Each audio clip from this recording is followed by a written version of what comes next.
Allahu Allah ya Allahu ya Allah, Allahu Allahu ya Allah, Allahu Allah ya Allahu ya Allah, Allahu Allahu ya Allah. Dengarkan suara azan mendayu-dayu memanggil ke jalan yang satu. Insan yang terlekang dengan arus dunia segera kembali padanya. Tiada sudahnya dunia yang dicari, indahnya tiada abadi. Penghujung usia kita pasti ke sana, akhirat yang kekal selamanya. Dengarkan suara azan mendayu-dayu memanggil ke jalan yang satu. Insan yang terlekang dengan arus dunia segera kembali padanya. Tiada sudahnya dunia yang dicari, indahnya tiada abadi. Penghujung usia kita pasti ke sana, akhirat yang kekal selamanya.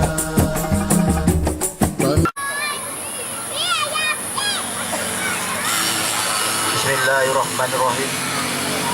Alhamdulillah rabbil alamin wassalatu wassalamu ala asyrafil anbiya'i mursalin wa ala alihi wa sahbihi ajmain, amma ba'd. Terima kasih pengurusi majlis. Terima kasih pada JK yang hadir untuk malam ini.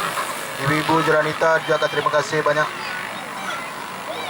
Terima kasih kerana hadir majlis sambutan Ramadan 1430 Masehi. Semoga majlis begini dapat diteruskan dari masa ke semasa. Semoga semua warga negara, warga Kamarjatun Muda dapat mengadakan lagi silaturahim bersama kita. Pendekkan cerita itu saja. Wabillahi taufiq wal hidayah. Assalamualaikum warahmatullahi wabarakatuh.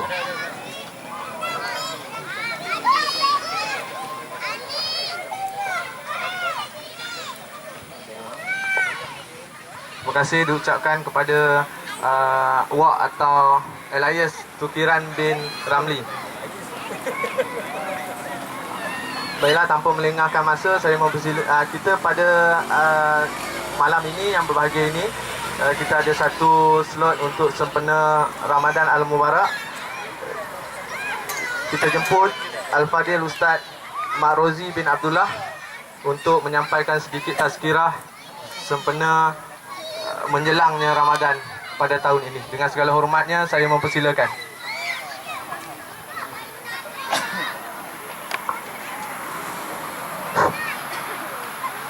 Bismillahirrahmanirrahim. Assalamualaikum warahmatullahi wabarakatuh. Alhamdulillah, wassalatu wassalamu ala rasulillah, summa salatan wa salaman ala sayyidina wa maulana Muhammadin wa ala alihi wa ashabi ajma'in. Rabbi syrah li sadri wa yassir li amri wa ahlul 'uqdatam min lisani yafqahu qawli. Allahumma la ilma lana illa ma 'allamtana, 'allimna ma yanfa'una wanfa'na bima 'allamtana. Wa la hawla wa la quwwata illa billahil 'aliyyil 'azim. Terima kasih kepada pengurusi majlis, pengurusi timbalan pengurusi Taman Raja Tun Uda, tuan-tuan, ibu-ibu dan bapa-bapa yang dihormati sekalian. Alhamdulillah, di kesempatan ini dapat kita berjumpa sekali lagi untuk kali yang ketiga, kalau tak silap saya di sini, kali yang ketiga dalam kita menyambut ataupun dalam kita mengadakan majlis ramah mesra majlis menghimpunkan warga-warga Taman Raja Tun Uda ini. Pada hari ini, pada malam ini, insya-Allah kita berada dalam majlis, kita boleh katakanlah di ambang Ramadan. Majlis di ambang Ramadan. Majlis ini kita adakan sebagai satu peringatan ataupun tazkirah. Tazkirah ataupun peringatan. Tazkirah itu dalam bahasa Arab. Peringatan sesama kita sempena menjelangnya bulan yang sangat agung, iaitu bulan Ramadan Al-Mubarak. Tuan-tuan, puan-puan yang dihormati sekalian, umumnya kita semua mengerti dan memahami arti Ramadan. Tetapi kalau kita lihat dari sudut ilmiah, Ramadan itu sendiri memberi makna yang tersirat dan tersurat. Arti Ramadan itu sendiri ialah menahan diri, menahan diri daripada makan dan minum dan perkara-perkara yang membatalkan puasa, bermula daripada terbit fajar hinggalah terbenamnya matahari, iaitu masuknya waktu maghrib. Itu boleh kita katakan definisi kepada bulan Ramadan. Bila disebut saja Ramadan, maka bolehlah kita bahagikan Ramadan itu kepada dua, iaitu siam dan qiyam. Siam bermakna puasa dan qiyam itu bermakna mendirikannya di waktu malam, iaitu kita menghidupkan malam. Secara ringkasnya dan secara umum kita tahu umat Islam bila tiba Ramadan, mereka akan berpusu-pusu ke masjid, ke surau, terutamanya di awal Ramadan, untuk merebut ganjaran pahala yang disediakan oleh Allah Subhanahu wa taala. Fenomena ini dapat kita lihat dan dapat kita saksikan insya-Allah, dan kita doakan kepada Allah Subhanahu wa taala semoga kita dipanjangkan usia, dapat kita mengecapi dan menikmati kelebihan bulan yang mulia ini. Bulan Ramadan Al-Mubarak merupakan satu bulan yang dijanjikan oleh Allah Subhanahu wa taala dengan ganjaran yang berlipat ganda. Setiap amalan sunat kita sudah menjadi seolah-olah amalan fardu. Ganjarannya digandakan kepada amalan fardu. Pahala yang besar dijanjikan oleh Allah Subhanahu wa taala kepada kita semua jika kita melakukan ibadat dan segala amalan kebaikan itu dengan penuh ikhlas kepada Allah Subhanahu wa taala. Disebut saja bulan Ramadan, maka perkara yang lain yang biasa kita dengar, yang kita berada di fikiran kita ialah melakukan kebaikan. Melakukan kebaikan. Umat Islam di mana saja di seluruh dunia, mereka berduyung-duyung mengunjungi rumah Allah Subhanahu wa taala di segenap pelosok di alam ini untuk melipat gandakan usaha mereka. Kalau kita lihat pada bulan-bulan biasa, hari-hari biasa, masjid-masjid mungkin dikunjungi oleh 2-3 baris, 2-3 saf saja. Tetapi pada bulan Ramadan melimpah sampaikan di luar masjid, terutamanya di peringkat awal bulan Ramadan Al-Mubarak. Baik, satu perkara lagi, bila bulan Ramadan ini kita tengok masyarakat kita, dan memang inilah yang disuruh diperintahkan oleh Rasulullah, digalakkan oleh baginda sallallahu alaihi wasallam, kita mengamalkannya, iaitu membaca Al-Quran.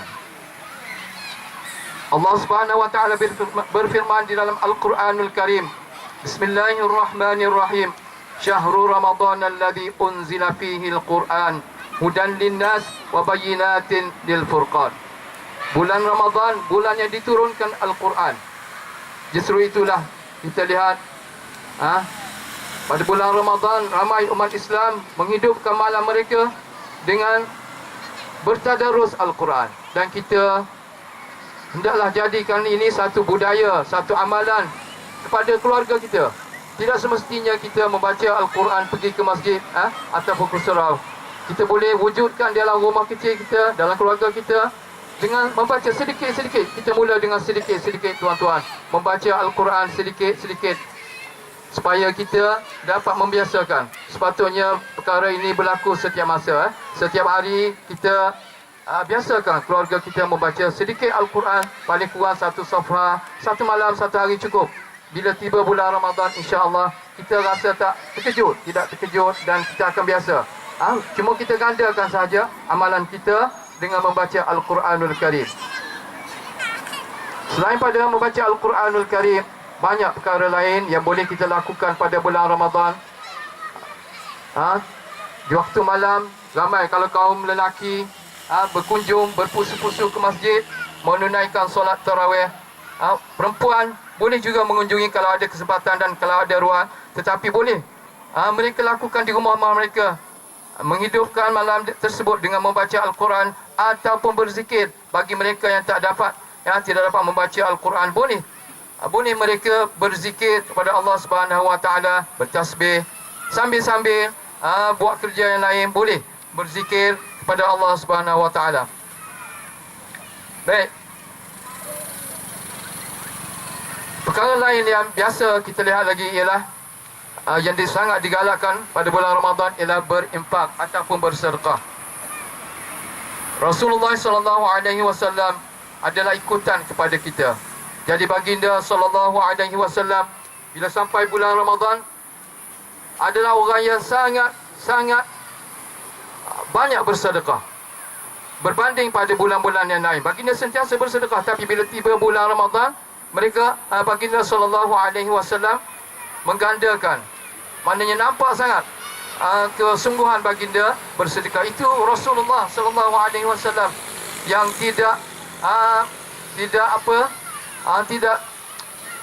tidak berdosa, tidak kita panggil Rasul yang maksum, seorang yang maksum terpelihara daripada dosa. Dan baginda sentiasa beristighfar, meminta ampun kepada Allah Subhanahu Wa Taala. Walaupun baginda tidak melakukan dosa, maksum terpelihara daripada dosa, tapi baginda SAW sentiasa melakukan sedemikian. Di rumah bolehlah, selain pada membaca Al-Quran, kalau kita rajin malam, kita gagahi ataupun kita latih diri kita dengan menghidupkan malam. Menghidupkan malam Ramadan itu dengan ibadat-ibadat yang lain daripada berzikir. Mungkin kita boleh tukar kepada membaca kisah-kisah para sahabat Nabi, sirah Rasulullah, ataupun kita hidupkan dengan suasana ilmu. Kita hidupkan suasana ilmu semata-mata untuk merebut ganjaran Allah Subhanahu Wa Taala. Ramadan ini sebab tuan-tuan dan puan-puan, bolehlah kita anggap sebagai satu pesta juga. Satu pesta yang Allah anugerahkan kepada umat Islam. Pesta untuk beribadat. Pesta untuk beribadat, bukannya pesta untuk kita pesta makan atau pesta makan minum. Yang jadi masalah kita sekarang, kita tersilap. Bukan mungkin dah menjadi suatu kebiasaan. Apa yang perlu kita baiki dan kita perelokkan, kita betulkan kita punya kefahaman kita tentang puasa sebenarnya. Sebab itulah kita tengok, bila tengok masuk saja bulan Ramadan, tempat menyediakan makanan bertambah tumbuhnya. Bazar-bazar Ramadan tumbuh dengan banyaknya. Kenapa? Kerana orang kita suka sangat makan, suka sangat makan. Sedangkan hakikat puasa ataupun matlamat sebenar puasa menahan diri daripada makan dan minum. Jadi kita tidak begitu, tuan-tuan.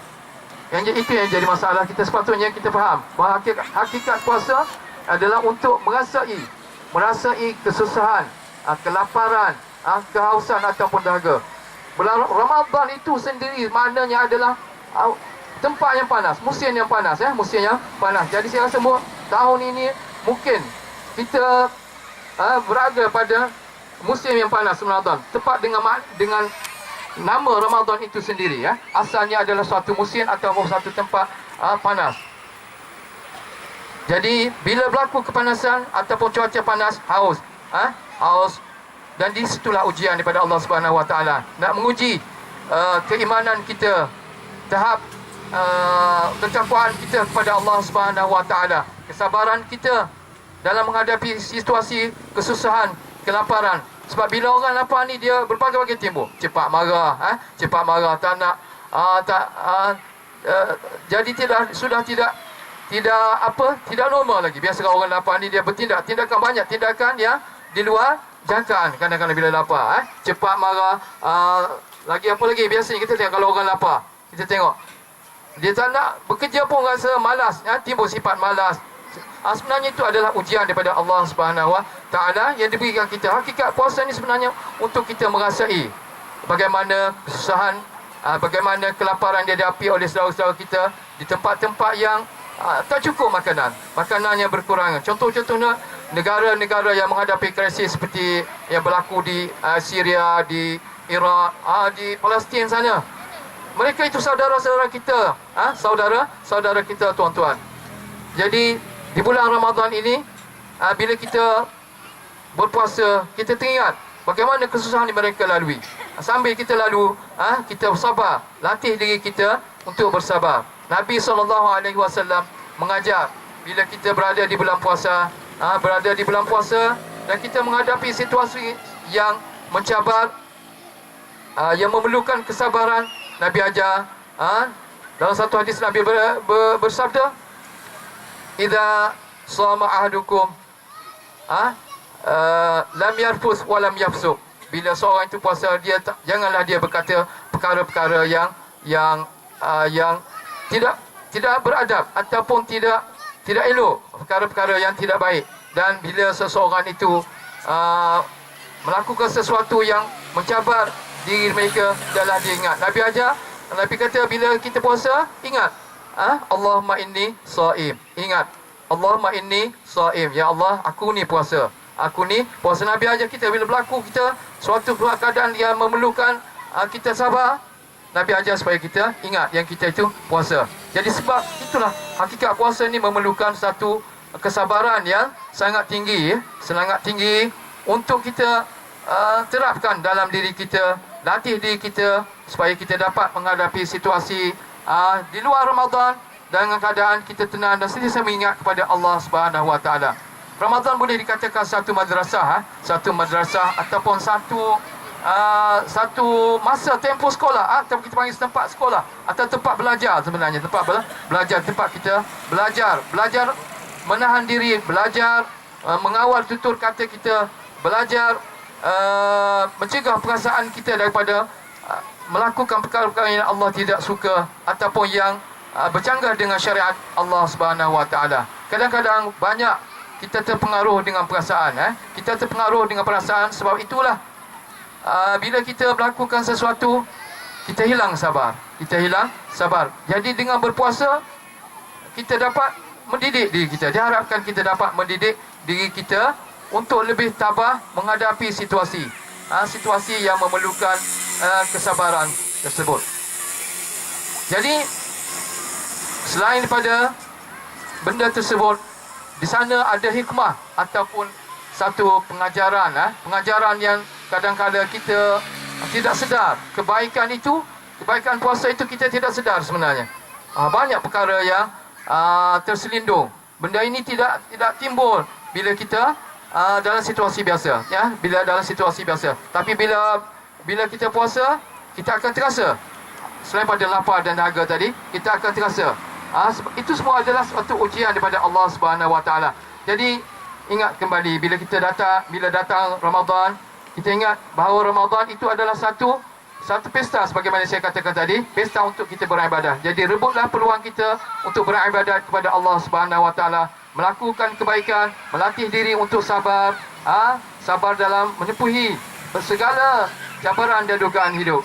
Sebagaimana saya katakan tadi, Ramadan itu satu madrasah, satu sekolah, satu pusat latihan. Maka sewajarnya kita teruskan perkara yang baik itu pada bulan-bulan yang selepas pada bulan Ramadan. Jadi tuan-tuan dan puan-puan yang dihormati Allah Subhanahu Wa Taala, Allah Subhanahu Wa Taala menjanjikan ganjaran orang yang berpuasa itu adalah syurga yang disediakan kepada mereka. Dan itulah sebenarnya matlamat Ramadan sebenarnya. Dalam Al-Quranul Karim, Rasulullah SAW dalam Al-Quranul Karim, Allah Subhanahu Wa Taala berfirman dalam ayat yang lain, kutiba alaikumusiyam kama kutiba alal ladzina min qablikum la'allakum tattaqun. Difardukan puasa kepada kamu sebagaimana telah berlaku difardukan kepada umat-umat sebelum kamu. Tujuan dia la'allakum tattaqun. La'alla ni kalau kita belajar bahasa Arab memberi makna harapan. La'alla dipanggil raja ataupun mengharapkan. Dengan harapan kita mendapat ketakwaan daripada Allah Subhanahu Wa Taala. Dengan ketakwaan itu kita dapat membentuk diri kita ke arah yang diredai, yang disukai oleh Allah Subhanahu Wa Taala. Dan takwa itu sebenarnya adalah satu perkara yang dijelmakan daripada niat hati kita, iaitu kita melakukan apa yang Allah Subhanahu Wa Taala perintah dan meninggalkan apa yang Allah Subhanahu Wa Taala larang. Itu makna takwa. Dengan niat kita mendekatkan diri kepada Allah Subhanahu Wa Taala, insya-Allah dengan niat yang ikhlas, dengan usaha dan dengan harapan yang tinggi, kita puasa, kita berharap segala amalan kita, puasa kita diterima oleh Allah Subhanahu Wa Taala dan kita mendapat ganjaran yang dijanjikan oleh Allah Subhanahu Wa Taala, iaitu ganjaran syurga di akhirat nanti. Itulah sebenarnya hakikat ataupun kejayaan yang sebenar yang perlu dicita-citakan oleh manusia. Walaupun mereka itu menjalani kehidupan di dunia ini, tetapi natijahnya ataupun keputusan atau matlamat sebenarnya adalah akhirat itu. Walaupun kita lakukan apa saja di dunia, kita sandarkan kepada Allah Subhanahu Wa Taala. Kita ingat bila kita buat sesuatu, kita ingat kepada contoh kita Rasulullah sallallahu alaihi wasallam.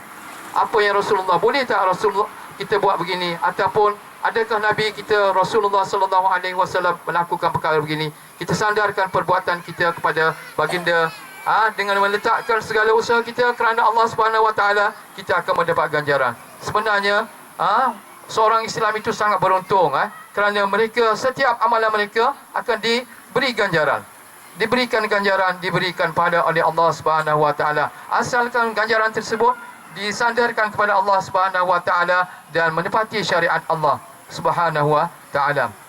Jadi sempena dengan bulan yang mulia yang akan tiba, insya-Allah pada minggu hadapan, kemungkinan besar pada hari Ahad, hari Sabtu, hari Jumaat kita melihat anak bulan. Pihak berkuasa akan melihat anak bulan. Sebenarnya melihat anak bulan ni satu cara ataupun sunnah Nabi. Sebab tu dalam kaedah sekarang kita yang dipakai oleh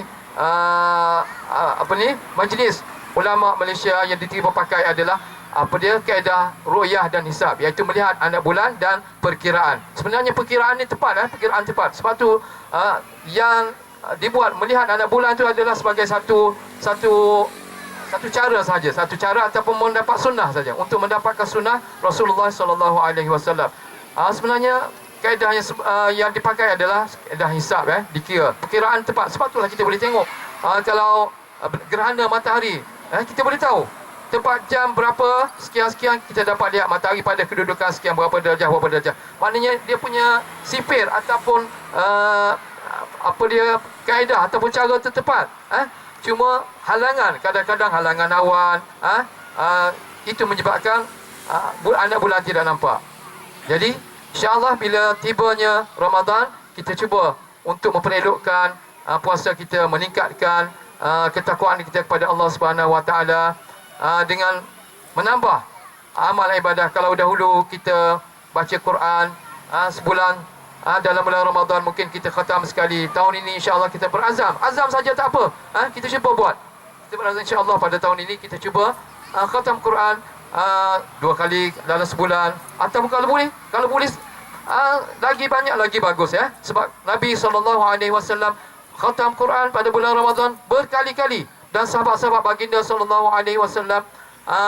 ada yang khatam Quran setiap malam. Mana dalam sembahyang tarawih tu baginda, sahabat-sahabat Nabi khatam satu Quran. Mereka baca cepat dan percakapan mereka itu seperti Al-Quran tu. Mana ditutur, setiap tutur kata mereka itu adalah seolah-olah ayat-ayat Al-Quran. Sebab tu mereka boleh khatam dalam masa satu hari, satu malam. Tapi mungkin kita tidak mampu berbuat demikian. Kita cuba sedaya yang kita mungkin. Yang penting kita berazam untuk meningkatkan ketakwaan kita kepada Allah Subhanahu Wa Taala dan memperelokkan ibadah puasa kita pada tahun ini lebih baik daripada tahun yang sebelum ini. Jadi saya rasa setakat itu sahajalah tazkirah ringkas dari saya pada malam yang berbahagia ini. Jadi saya mohon kesilapan dan tunjuk ajar daripada tuan-tuan jika sepanjang percakapan saya ataupun penyampaian saya ini berlaku sesuatu yang menyinggung perasaan tuan-tuan ataupun ada silap dan tutur kata. Jadi saya mohon dimaafkan dan semoga saya harap kita semua mendapat keberkatan dan dipanjangkan usia untuk kita dapat menikmati bulan yang penuh barakat insya-Allah pada minggu hadapan. Wassalamualaikum warahmatullahi wabarakatuh.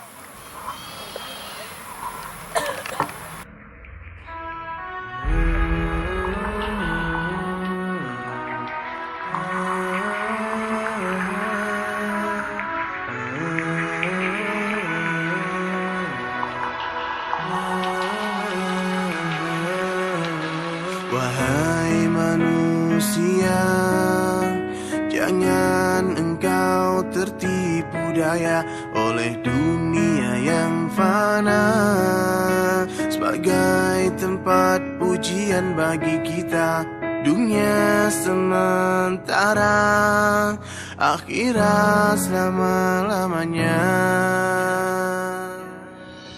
Orang kaya mati, orang miskin mati, raja-raja mati, rakyat biasa mati. Semua pergi menghadap Ilahi, dunia yang dicari tak ada yang berarti. Perkara yang paling penting itu perkara iman. Iman itu lebih penting daripada duit, lebih penting daripada rumah, kendaraan, dan sebagainya. Orang mati nggak punya duit, Allah nggak marah. Mati nggak punya rumah, Allah nggak marah. Tapi kalau mati nggak punya iman gimana? Masalah. Harga iman itu sebesar darah. Itu Allah hargai dengan surga 10 kali dunia yang besar. Sahabat bertanya kepada Rasulullah, "Kaifan terjadi imanana ya Rasulullah?" Sahabat bertanya seperti itu. Maka Rasulullah katakan, "Akbiru min qauli la ilaha illallah."